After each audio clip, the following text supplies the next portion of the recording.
Il nous reste une dernière question à aborder, qui est la vision que François Bayrou donne de la démocratie. Je pense que là, il y a des choses qui sont, je vais dire, assez naïves dans ce que dit François Bayrou, et naïf est un euphémisme dans ma bouche, en l'occurrence. Deuxième grand objectif, se réconcilier. L'unité du pays, nous ne la ferons pas à coup d'incantation. Elle passe par l'association effective de tous, de manière continue, aux affaires qui les concernent. Cette association porte un nom qu'on utilise souvent sans lui donner sa vraie portée, c'est la démocratie. Pas seulement la démocratie électorale, avec ses surenchères et ses éléments de langage. Déjà là, c'est déconnant. François Bayrou ramène le concept de démocratie à celui de réconciliation, ce qui peut s'entendre. Ou est-ce que ça l'amène tout de suite à dire attention, la démocratie, ça n'est pas que la démocratie électorale avec ses surenchères et ses éléments de langage. D'ordinaire, je serais plutôt d'accord avec quelqu'un qui me dirait attention, la démocratie, ça n'est pas seulement la démocratie électorale, le droit pour le peuple à intervalles réguliers d'élire son tyran. Je serais plutôt d'accord normalement avec cela, mais là, cette invocation de la démocratie électorale vient d'un de ceux qui ne l'ont pas respectée. Le Premier ministre d'un gouvernement dont la légitimité démocratique est ténue, pour le dire gentiment, inexistante, si je dois livrer le fond de ma pensée, voir ce même Premier ministre commencer son développement sur la démocratie en disant « Attention, la démocratie, c'est pas seulement la démocratie électorale », j'aurais tendance à répondre « En effet, François, la démocratie, ce n'est pas seulement la démocratie électorale, mais c'est au moins cela, c'est déjà cela, ça commence par cela. Et sans légitimité électorale, toute autre vision de la démocratie, me semble-t-il, devient caduque, nulle et non avenue. Donc ça déjà là, je pense que ça nous donne le droit de nous agacer. Et puis alors, immédiatement après, ça n'est pas, nous dit François Bayrou, seulement la démocratie électorale. Avec ses surenchères et ses éléments de langage. François Bayrou est en train de nous dire quand même, les élections, c'est un peu agaçant parce que y a des politiques qui parlent un peu fort et qui ont des mots un peu durs. Oui, et il me semble que la démocratie, c'est aussi avant tout, tiens, la liberté d'expression, et donc notamment la liberté de s'exprimer éventuellement de manière virulente, parce que, comme je le dis souvent, la colère n'est pas une émotion illégitime en démocratie, et devant des situations indignantes, il me semble qu'il y a lieu de s'indigner, et éventuellement de le faire d'une voix haute et vibrante, et si ça ne vous plaît pas de problème, si ça ne convainc pas les électeurs, ils ne voteront pas pour ces partis-là, mais par contre, présenter comme un problème le fait d'avoir des débordements dans le débat électoral, ce que lui appelle des débordements, qui ne sont rien d'autre que des discours politiques, encore une fois, pleins de fougue, de verbes qui plaisent ou qui ne plaisent pas, que l'on trouve acceptables ou inacceptables, mais qui ont leur place dans l'expression démocratique. Là, vous voyez bien tout le problème qu'il y a, c'est-à-dire que François Bayrou est en train de nous dire, grosso modo, oui, bon, les élections, les discours, Jean-Luc Mélenchon qui gueule, tout ça, ça fatigue un peu, ça fait mal aux oreilles, la démocratie, c'est pas que ça, c'est déjà ça. On n'est qu'au début. Un philosophe qui a un jour siégé sur ces bancs, qui s'appelait Marc Sangnier, après la guerre, a défini la démocratie comme l'organisation sociale qui porte à son plus haut la conscience et la responsabilité du citoyen. C'est pas parce qu'un philosophe a dit un truc un jour qu'il a raison. Il a dit quoi? L'organisation sociale qui porte à son plus haut la conscience et la responsabilité du citoyen. Alors oui, cette définition, elle n'est pas complètement déconnante, mais la démocratie, là encore, ça n'est pas que cela. Si tu veux tenter de définir la démocratie, il me semble compliqué ou peut-être révélateur de ne pas commencer par la souveraineté populaire quand même. Pour avoir un peu travaillé sur les théories de la démocratie et avoir tout de même consacré une partie de ma thèse, c'est un argument d'autorité. Je trouve quand même ça difficile, quelle que soit la définition que tu donnes de la démocratie, de ne pas prendre comme point de départ la souveraineté populaire, c'est-à-dire le droit pour le peuple de s'auto-gouverner. Une fois que tu as posé ce fondement, une fois que tu as posé cette première brique, ça ne suffit pas, tu peux aller plus loin et tu peux parler en effet de la conscience et de la responsabilité du citoyen, ce qui me semble être, moi, une manière assez élégante de dire que la démocratie, c'est le régime dans lequel les citoyennes et les citoyens sont incités à se saisir des problèmes publics, à prendre pleinement conscience du monde qui les environne, dans tout ce qu'il peut avoir de dur, de difficile, d'injuste, d'inacceptable, et d'en prendre précisément sur eux la responsabilité, c'est-à-dire tenter de le changer. Moi j'aime bien cette définition, honnêtement, elle est pas mal, elle est évocatrice, mais elle ne suffit pas. Et dans ce que Bayrou laisse de côté, il y a la question de la souveraineté populaire. Et cette souveraineté populaire, elle commence à minima par le droit de se choisir ses responsables politiques, par le droit de se choisir ses gouvernants. Vous comprenez pourquoi Bayrou, ça, il n'en parle pas? Bien. La politique du gouvernement, c'est la vérité partagée. Le gouvernement considérera les Français comme des partenaires des décisions à prendre. Non mais alors ça c'est fou. Hein. La politique du gouvernement, c'est la vérité partagée. Écoutez, je vais pas m'embêter à tout vous répéter. Il se trouve qu'on a publié un petit livre qui s'appelle L'art de ne pas dire, n'est-ce pas, dans lequel vous retrouverez bien sûr les chroniques d'un saccage du langage. On a répertorié une trentaine de contre-vérités, d'éléments de désinformation utilisés par le gouvernement depuis 2017. Et encore, on a pris que les plus manifestes. Vous pourrez constater à quel point est-ce que ce gouvernement est devenu précisément un agent de la post-vérité. La majorité sortante, elle a perdu cette élection. Mais personne n'a gagné. Voir François Bayrou revendiquer que ce gouvernement incarne la vérité partagée quand tu sais à quel point est-ce que, au contraire, le macronisme, ça a été l'avènement en France de la post-vérité. Si le budget de la sécurité sociale n'est pas adopté, votre carte vitale marche plus, il n'y a plus de retraite. Les mensonges et la désinformation érigés en méthode de gouvernement. Soit il y a une mobilisation générale, soit il y a la mexicanisation du pays. Tu t'étrangles. Non comme les sujets d'une monarchie qui n'aurait d'autre choix que d'obéir ou de se révolter. C'est quand même intéressant de dire que pour lui, la démocratie, c'est considérer les citoyens comme des partenaires et pas comme les sujets d'une monarchie, quand tu sais combien est-ce que Emmanuel Macron lui-même a une vision précisément monarchique de la gouvernance de son pays. Je ne vous rappellerai même pas qu'Emmanuel Macron s'est fait construire un trône pour le Conseil des ministres. Il suffit de retourner lire les articles parus dans Le Monde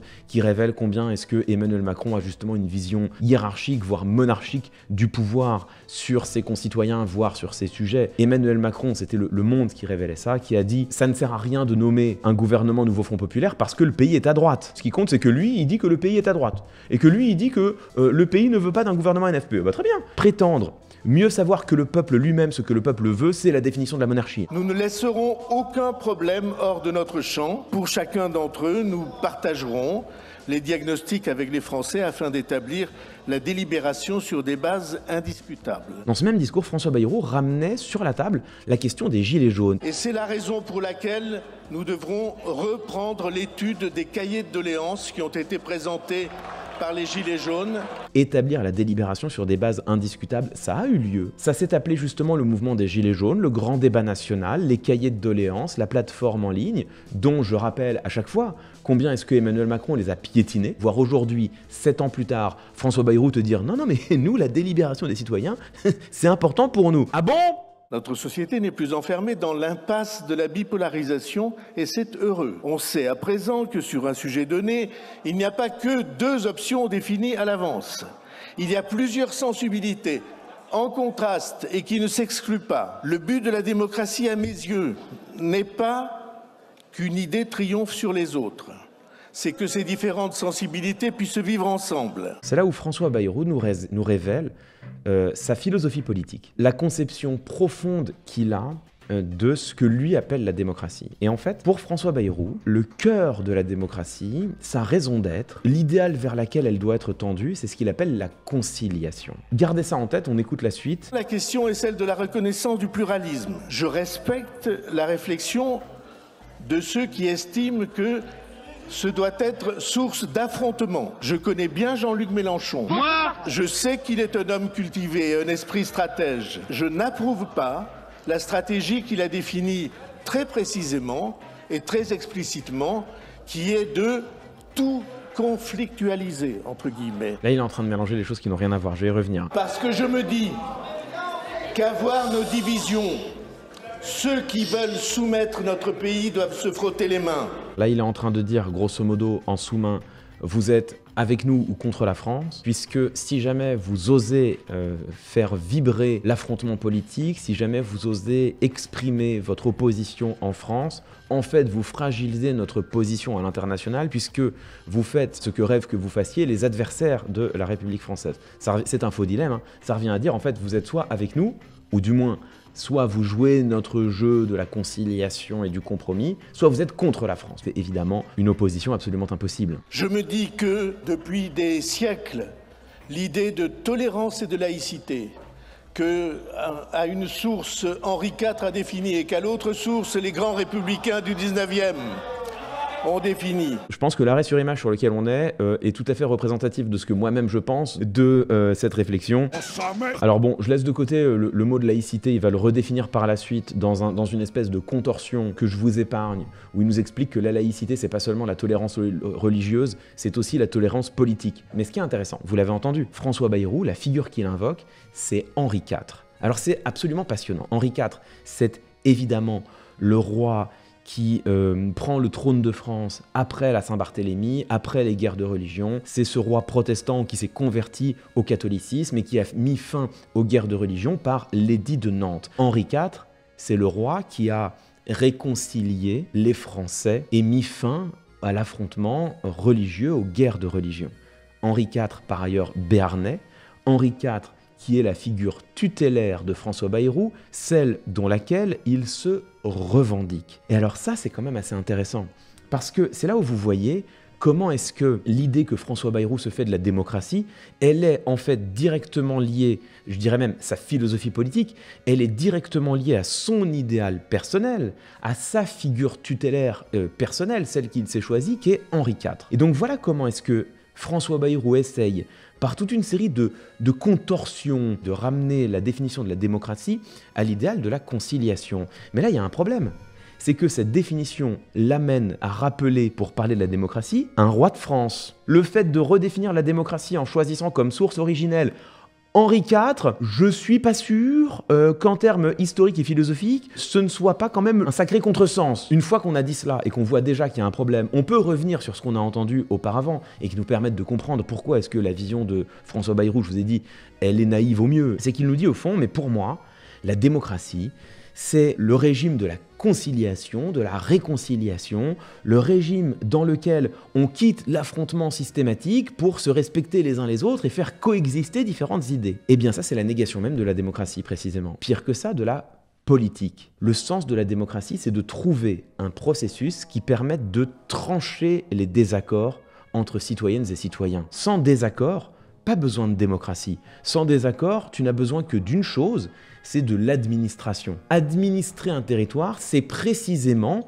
le gérer quand il n'y a pas de désaccords fondamentaux à trancher. Dès lors qu'il y a des désaccords fondamentaux à trancher, il faut imaginer des processus qui permettent de le faire. Alors, la monarchie tranche ces désaccords d'une manière qui est à la fois efficace, simple, et tout à fait douloureuse pour les sujets, c'est le roi décide et tout le monde s'aligne derrière. La démocratie considère que, bon, ça nous serre un peu la gorge comme ça, et que c'est mieux si la seule loi à laquelle le peuple obéit, c'est la loi qu'il a édictée lui-même, que les seules décisions auxquelles le peuple se soumet, ce sont les siennes propres et non pas celles d'un souverain, et donc la démocratie va dire que le peuple tranche ses désaccords au moment des élections. Voilà, c'est comme ça qu'on a trouvé. Alors, il y a encore d'autres visions de la démocratie possibles, une vision plus délibérative. Le cœur de ce qu'il ne dit pas, c'est qu'au bout du compte, il existe toujours des désaccords irréductibles. La totale réconciliation, ça n'existe pas. Le consensus en tout et pour tout, c'est une fable. Et donc, une fois qu'on a dit ça, on se rend compte que François Bayrou mélange tout. Quand François Bayrou dit « pour moi, la démocratie, c'est la coexistence des différentes idées », mais personne n'a jamais dit le contraire. Aujourd'hui, en France, la liberté d'expression, ça existe, et les différentes idées, elles ont le droit de coexister et de s'exprimer. D'ailleurs, s'il y a un gouvernement qui a attaqué en justice certaines opinions,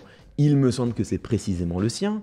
Il me semble que c'est les gouvernements successifs d'Emmanuel Macron qui ont parlé d'éco-terrorisme. Il me semble que ce sont les gouvernements successifs d'Emmanuel Macron qui ont envoyé des députés devant la police pour rendre des comptes pour apologie du terrorisme. S'il y a un courant qui a tenté d'empêcher l'expression d'une partie des opinions, manque de peau, c'est le sien. Donc quand François Bayrou dit « la démocratie, ça doit être le droit pour chacun de s'exprimer et pour les différentes idées de coexister », mais personne n'a dit le contraire. Ensuite, quand il te dit « donc, vous voyez bien que la polarisation, la brutalisation de Jean-Luc Mélenchon, c'est pas bien », mais ça n'a rien à voir, c'est un style d'expression, c'est un style de gouvernement, c'est un style de participation à l'Assemblée nationale. On peut trouver ça très bien, on peut trouver ça lamentable, je vous laisse vos propres opinions, mais ce qui est sûr, c'est que ça n'a rien à voir. En revanche, ce que François Bayrou tente de mettre sous le tapis, c'est le fait que de toute façon, à la fin, il reste des désaccords fondamentaux. Et que ces désaccords fondamentaux doivent être tranchés par les citoyens. Et pourquoi est-ce qu'il met tout ça sous le tapis? Parce que, encore une fois, la manière qu'ont les citoyens de trancher aujourd'hui leurs désaccords, c'est par l'élection. Sauf qu'au regard de l'élection, son gouvernement n'est pas légitime. De la part de quelqu'un qui est à la tête d'un gouvernement qui, démocratiquement, électoralement, est bien peu légitime, on voit tout l'intérêt qu'il y a à appeler au consensus, à la conciliation, à la discussion, à l'édit de Nantes et à Henri IV. L'intérêt, c'est de faire oublier la seule chose qui vaille, qui est que le fait générateur de tout cela, c'est le refus par Emmanuel Macron de respecter le résultat des élections. Cette idée que on n'a pas besoin, parce qu'on croit quelque chose, de vouloir obliger les autres à abandonner leurs idées. C'est là, sur cette phrase-là, qu'il commet vraiment un sophisme de l'homme de paille, hein. Personne ne prétend le contraire. Dans la tête de François Bayrou, on est encore à la fin du XVIe siècle, on est encore en 1598, en pleine guerre de religion, et lui se voit comme Henri IV qui va adopter un édit de Nantes qui permettra à chacun et chacune en France de défendre ses positions politiques. Mais c'est bon François, on n'a pas besoin de toi, t'inquiète, on a le droit de défendre nos opinions politiques, encore pour le moment, ça pourrait changer, mais on a encore le droit de le faire en France, c'est bon, on n'a pas besoin d'un édit de Nantes, on a juste besoin que les décisions des citoyennes et des citoyens soient respectées. Je ne sais pas contre qui il se bat, en vrai c'est un peu inquiétant, hein. Vous voyez quand même le caractère délulu du bonhomme qui se prend vraiment pour Henri IV. Quoi. Cette idée que nous avons acceptée depuis longtemps en matière religieuse et philosophique, cette idée, elle peut aussi s'imposer dans la vie politique du pays. Ce qu'on appelle la laïcité, dont la racine grecque signifie faire un seul peuple, a droit de citer aussi bien dans la vie politique qu'elle l'a dans la vie religieuse et philosophique. Il veut vraiment devenir l'Henri IV de la politique. Mais c'est d'une naïveté absolue, quoi. La tolérance politique, c'est une chose, ça s'appelle en effet le pluralisme et la République.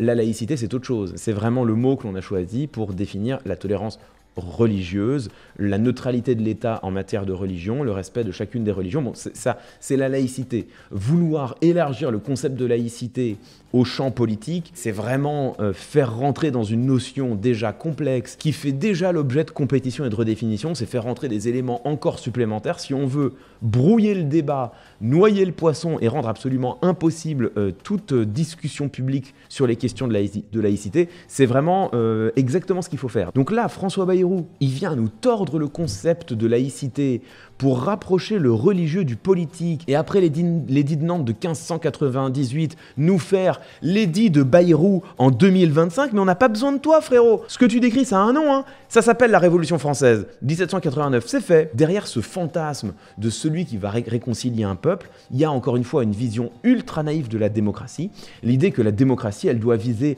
à la conciliation, voire au consensus du peuple, alors que non, la démocratie, c'est au contraire l'organisation de son affrontement, l'organisation institutionnelle de ses divisions et de ses clivages. Le philosophe que François Bayrou ne cite pas, c'est un peu dommage parce que pour le coup c'est de ça qu'il parle, c'est Jürgen Habermas qui pense la délibération des citoyennes et des citoyens, qui pense la démocratie délibérative, un processus par lequel les citoyens pourraient justement rechercher le consensus. Ce que François Bayrou loupe, c'est que chez Jürgen Habermas, la recherche du consensus, c'est ce qu'Habermas appelle un idéal régulateur. Qu'est-ce que c'est qu'un idéal régulateur? C'est un horizon, c'est-à-dire que ce que dit Habermas, c'est que oui, en délibérant, en discutant d'une certaine manière, dans certaines instances, avec un certain temps devant soi, on peut tendre vers le consensus, on peut rapprocher les positions, on peut, dans une certaine mesure, faire prévaloir la force non violente du meilleur argument, mais dans une certaine mesure, tout de même.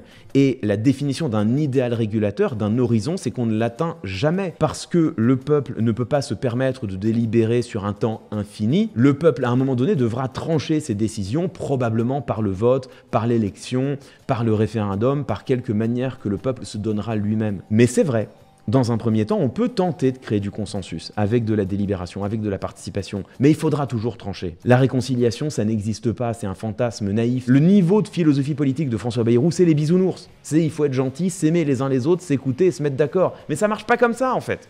Parce qu'on n'est pas d'accord. Et qu'à un moment donné, il faudra trancher ces dissensus. Il faudra trancher ces divisions par le vote, par le référendum, par un processus démocratique. Et cela, c'est l'affrontement. Opposer la recherche de la conciliation au bruit et à la fureur, à la conflictualisation de la vie politique, c'est ne rien comprendre. C'est mettre sur le même plan deux choses qui n'ont rien à voir. D'une part, le fantasme bisounoursien d'un monde politique qui ne connaîtrait plus la division, spoiler, ça n'existe pas. Et d'autre part, un style politique, un style rhétorique que certains se donnent, en l'occurrence puisqu'ils les citent et les ciblent, la France insoumise, et comme je vous le disais, on est pour on est contre, mais par contre, ça n'est pas une négation de la démocratie, bien au contraire, c'en est même une incarnation assez claire. Voilà ce qui vous montre à quel point est-ce que sa philosophie politique est d'une naïveté confondante, voire d'une bêtise consommée. En tout cas, ça lui permet, et ça pour le coup c'est assez bien joué, ça lui permet de mettre sous le tapis, de cacher loin du regard du public une question qui pour lui est embarrassante, c'est justement le fait qu'il n'y a pas si longtemps, le peuple français a tranché, il n'y a pas si longtemps, les citoyennes et les citoyens se sont exprimés, que leur expression était claire, c'était le rejet du macronisme auquel François Bayrou appartient, qu'il incarne encore aujourd'hui, rejet du macronisme qui pourtant reste au gouvernement. Tiens, là, il y a une contradiction antidémocratique qui me paraît assez claire.